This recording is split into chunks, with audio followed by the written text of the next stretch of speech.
And we have the opportunity every day to do something very powerful. Now, the second thing is that because of that, there's a human being in that bed.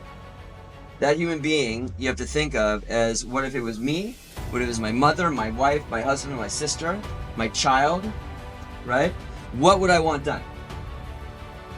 Okay? And that's very amazing that you get to do that every day. Now, we forget that. The reason I do this discussion is because I also forget it. Because we get so overwhelmed with the details of the note and the medicine and the assessments and the plans that we forget that. You have to constantly remind yourself of this. That's the good news. You have a very meaningful and noble profession. The bad news, depends on how you look at it, maybe not bad, is that this obligates you to do the extra things necessary. You can't do a bad H&P. Because if you do a bad H&P, someone could really get hurt really bad, right? It's not just that you'll get a bad evaluation. Like, we're all brainwashed from the time we're in like elementary school that the only thing that matters is your grade and your evaluation, okay? And that's what we think about. Like, if you ask a question on a test, you'll get it right. But when it comes to the patient, if I asked you, do you need to do a complete past medical history and social history on all your H&Ps, every single one of you would say yes. Every single one of you.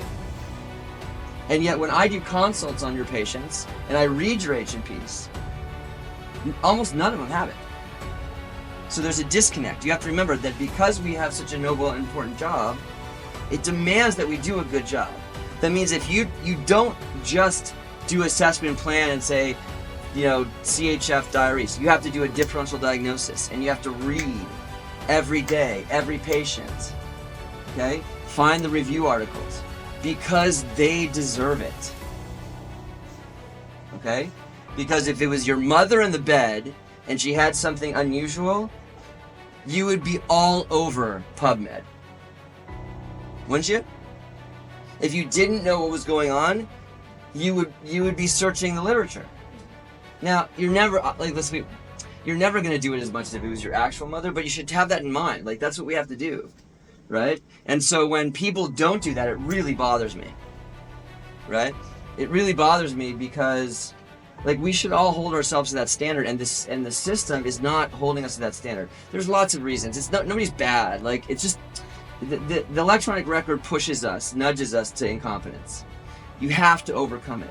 You have to force yourself. Now, the good news is if you do it every time in the beginning, if you make it so that every H&P you're looking up, printing out, and passing out a review article on something in that patient, you know what the result's going to be? One, everybody's going to be like, woo, that girl is awesome.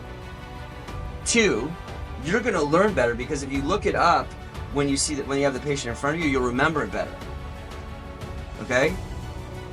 And then three, you'll learn things that help your patients. Okay? So that's why we're here. That's the most important thing, and we have to remember that. And so I'm gonna, by the way, you're all smart enough, you all work hard enough, you all can be amazing at this.